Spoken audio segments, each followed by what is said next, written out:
لقمان نے یہ بھی کہا کہ بیٹا اگر کوئی عمل چاہے رائی کے دانے کے برابر بھی چھوٹا ہو اور ہو بھی کسی پتھر کے اندر یا آسمانوں میں مخفی ہو یا زمین میں، اللہ اس کو قیامت کے دن لا موجود کرے گا۔ کچھ شک نہیں کہ اللہ باریک بین ہے، خبردار ہے۔ بیٹا نماز کی پابندی رکھنا اور لوگوں کو اچھے کاموں کے کرنے کا مشورہ دیتے رہنا، بری باتوں سے منع کرتے رہنا، اور جو مصیبت تجھ پر واقع ہو اس پر صبر کرنا، بے شک یہ بڑی ہمت کے کام ہیں۔ اور تکبر کرتے ہوئے لوگوں کے سامنے گال نہ پھلانا اور زمین میں اکڑ کر نہ چلنا، اس لیے کہ اللہ کسی اترانے والے شیخی خورے کو پسند نہیں کرتا۔ اور اپنی چال میں اعتدال کیے رہنا اور بولتے وقت ذرا آواز نیچی رکھنا، کیونکہ بہت اونچی آواز گدھوں کی سی ہے، اور کچھ شک نہیں کہ سب سے بری آواز گدھوں کی ہوتی ہے۔ کیا تم نے نہیں دیکھا کہ جو کچھ آسمانوں میں اور جو کچھ زمین میں ہے سب کو اللہ نے تمہارے قابو میں کر دیا ہے، اور تم پر اپنی ظاہری اور باطنی نعمتیں پوری کر دی ہیں؟ اور بعض لوگ ایسے ہیں کہ اللہ کے بارے میں جھگڑتے ہیں، نہ علم رکھتے ہیں اور نہ ہدایت اور نہ کتاب روشن۔ اور جب ان سے کہا جاتا ہے کہ جو کتاب اللہ نے نازل فرمائی ہے اس کی پیروی کرو، تو کہتے ہیں کہ ہم تو اسی کی پیروی کریں گے جس پر ہم نے اپنے باپ دادوں کو پایا۔ بھلا اگرچہ شیطان ان کو دوزخ کے عذاب کی طرف بلاتا ہو تب بھی، اور جو شخص اپنے آپ کو اللہ کا فرما بردار کر دے اور نیکوکار بھی ہو تو اس نے مضبوط کڑا تھام لیا، اور سب کاموں کا انجام اللہ ہی کی طرف ہے۔ اور جو کفر کرے تو اس کا کفر تمہیں غمناک نہ کر دے۔ ان کو ہماری طرف لوٹ کر آنا ہے، پھر جو کام وہ کیا کرتے تھے ہم ان کو جتا دیں گے۔ بے شک اللہ دلوں کی باتوں سے بھی واقف ہے۔ ذرا یاد کرو جب کہ کہا تھا لقمان نے اپنے بیٹے سے، اور وہ اسے واعظ کہہ رہے تھے، نصیحت کر رہے تھے۔ عام طور پر یہی خیال ہے کہ یہ انتقال کے وقت کی نصیحت اور وصیت تھی۔ اب ظاہر بات ہے کہ انسان اپنے انتقال کے وقت اپنے بیٹے کو وہی باتیں بتائے گا جو اہم ترین ہے اس کے نزدیک، اس کی زندگی کا حاصل ہے۔ دولت مند شخص اپنے دولت کا حساب بتائے گا، کہاں کہاں کس کس شکل میں ہے۔ حکیم انسان کے لیے اس کی حکمت ہی اس کا اصل خزانہ ہے، دولت ہے۔ تو اس حکمت کا خلاصہ اور لب لباب ہے جو حضرت لقمان منتقل کر رہے ہیں اپنے بیٹے کو۔ اسی کو اقبال نے کہا تھا کہ یہی ہے متاع فقیر، میرے قافلے میں لٹا دے اسے، لٹا دے ٹھکانے لگا دے اسے۔ میرے پاس جو حکمت ہے، جو بھی میں نے قرآن سے اخذ کی ہے حکمت، یہی کچھ ہے۔ ساقی متاع فقیر، اس اے ساقی متاع فقیر یہی کچھ ہے، میرے قافلے میں لٹا دے اسے، لٹا دے ٹھکانے لگا دے اسے۔ اب حضرت لقمان کیا کہہ رہے ہیں؟ پہلی وصیت، پہلی نصیحت، اللہ کے ساتھ شرک نہ کرنا۔ یہ بھی عقل کا تقاضا ہے۔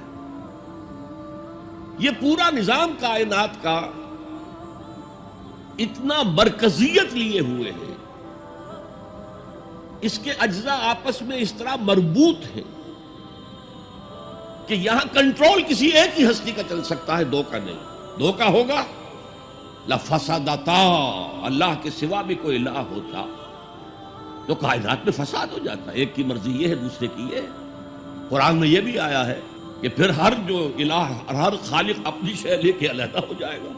ایک ہستی ہے جو اس کائنات کو کنٹرول کر رہی ہے، ایک ذہن ہے جو اس کائنات میں کار فرما ہے، ایک حکمت ہے جو اس پوری کریشن کی پشت پر ہے۔ ایک قل هو اللہ احد۔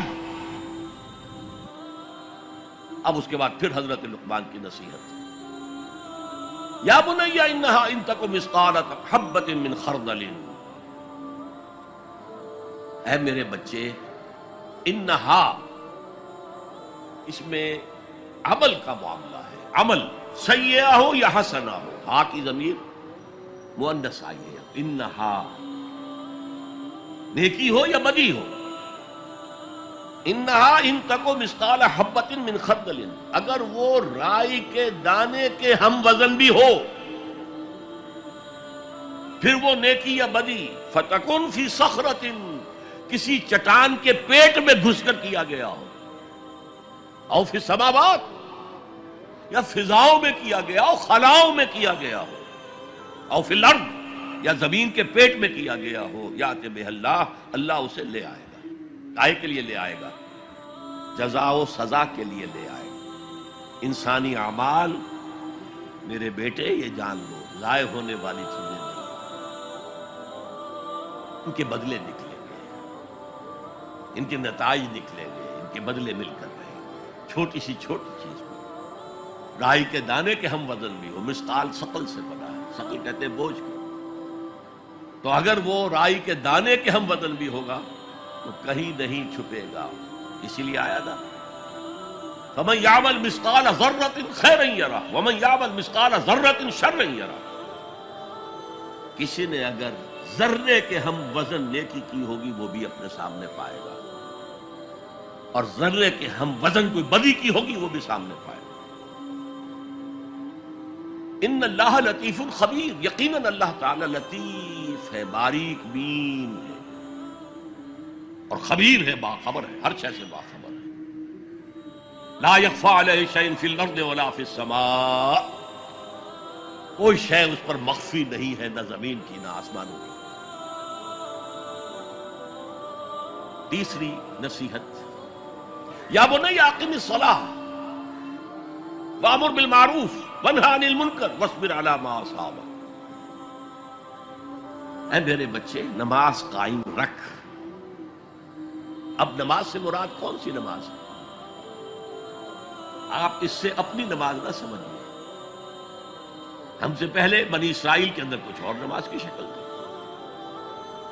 ہمیں کچھ اور نماز کی شکل دی گئی ہے، ہمیں نماز کے اوقات اور دیے گئے، ان کے کچھ اور تھے، لیکن کیا شے مشترک؟ اللہ کے ساتھ ایک لو لگانے کی شکل، اللہ کے ساتھ تجدید عہد کرتے رہنا، اللہ تعالی کے ساتھ ایک تعلق قلبی اور ایک ربط ذہنی برقرار رکھنے کا کوئی نظام ہونا چاہیے۔ وہ ستون مانو اسے، الصلاۃ عماد الدین، تو نماز قائم رکھ، میں نے ترجمہ رکھ کیا ہے، کر نہیں۔ ظاہر بات ہے کہ لقمان بھی نماز پڑھتے ہوں گے، جو بھی نماز تھی ان کی، اور یقیناً ان کا بیٹا بھی پڑھتا ہوگا، اس لیے یہاں نماز قائم کر کی بجائے بہتر ترجمہ ہے نماز قائم رکھ۔ وامر بالمعروف ونہی عن المنکر، اب پھر فطرت کا معاملہ آ گیا۔ فطرت انسانی واقف ہے کہ یہ شر ہے، یہ خیر ہے، جسے میں نے اس سے پہلے کہا ہے کئی مرتبہ، بیسک ہیومن موریلٹی، جو پوری انسانیت کی میراث ہے، ہر مذہب میں وہی ہے، اسی کی بنیاد پر کچھ لوگ ڈیولپ کرتے ہیں فلسفہ وحدت ادیان، لیکن وہ بات درست نہیں ہے۔ البتہ یہ کہ جہاں تک بنیادی اخلاقی تعلیمات ہیں وہ مشترک ہیں، وہ انسانوں کی مشترک میراث ہے۔ جھوٹ مت بولو، سچ بولو، وعدہ خلافی نہ کرو، وعدہ پورا کرو، راہ میں کوئی بھٹک رہا ہو تو راستہ دکھاؤ، کوئی اندھا ہے تو انگلی پکڑ کر اسے سڑک پار کرا دو، یہ فطرت انسانی ہے۔ اس پہلو سے معروف کا لفظ آیا، نیکی کا لفظ نہیں آیا یہاں، جانی پہچانی شے۔ اذا ساعت کا سیئتوں کا وحرت کا حسنتوں کا فانت مومن، اگر تمہیں کوئی نیکی کا کام کر کے مسرت حاصل ہو، دل میں انشراح ہو جائے اللہ نے مجھے توفیق دی، اور کوئی برا کام کر کے برا لگے یہ میں نے کیا کر دیا، نہیں کرنا چاہیے تھا، تو تم مومن۔ تو معروف شے ہے، جانی پہچانی چیز ہے نیکی، اور منکر ہے، فطرت انسانی ابا کرتی ہے برائی سے۔ یہ علیحدہ بات ہے کہ انسان جو ہے اپنی فطرت کے خلاف چلتا ہے، اپنے مفادات کو دیکھتا ہے، دنیا پرستی میں غرق ہو گیا ہے کہ اندر سے اس کا ضمیر کانشنس اسے ملامت کرتا ہے، تم غلط کام کرتے۔ پھر آیا بر میں ہم دیکھ سکے وہ اپنے آپ کو سیٹسفائی کرنے کے لیے کہتا میں فلاں فلاں نیکی کا کام بھی تو کر رہا ہوں، تو اتنا مضطرب کیوں ہے؟ یہ سارا معاملہ معروف منکر، یا بنی اقم الصلاۃ وامر بالمعروف وانہی عن المنکر، اے میرے بچے نماز قائم رکھیو، انتقال کے وقت کی یہ وصیت ہے، اور نیکی کا حکم دیتا رہے، معروف شے کا پرچار کریے۔ یہ وہی مضمون آ گیا سورۃ العصر کا، والعصر ان الانسان لفی خسر الا الذین آمنوا وعملوا الصالحات وتواصوا بالحق وتواصوا بالصبر۔ یا بنی اقم الصلاۃ، یہ عمل صالح، شرک سے بچ گئے، یہ ایمان ہے، توحید ہے۔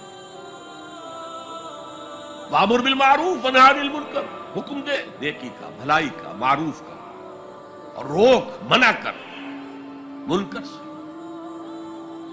جس سے اباح کرتی ہے انسان کی فطرت، جس میں وہ جانتی ہے کہ یہ کام اچھا نہیں ہے۔ وَاصْبِرْ عَلَىٰ مَا أَصَابَكَ، وہ صبر بھی آ گیا، وَتَوَاصَوْا بِالصَّبْرِ، اور پھر جو بیتے اس پر صبر کیجو، اس لیے کہ امر بالمعروف اور نہی عن المنکر بڑا کڑوا فعل ہے یہ، خاص طور پر نہی عن المنکر کسی کو اچھا نہیں لگتا، ریزنٹمنٹ ہوتی ہے۔ بچے بھی، جیسا کہ میں عرض کر چکا ہوں، اگر آپ کہہ دیں بھئی یہاں مت کھیلو، یہ کھیلنے کی جگہ نہیں ہے، تو پھر اکثر و بیشتر اپنی عزت سلامت لے کر گھر جانا ممکن نہیں ہوگا۔ اور جو سب سے بڑا حق ہے، یہ زمین، یہ کائنات اللہ کی ہے، وہ اس کا حاکم ہے، اس کی حاکمیت قائم کرو۔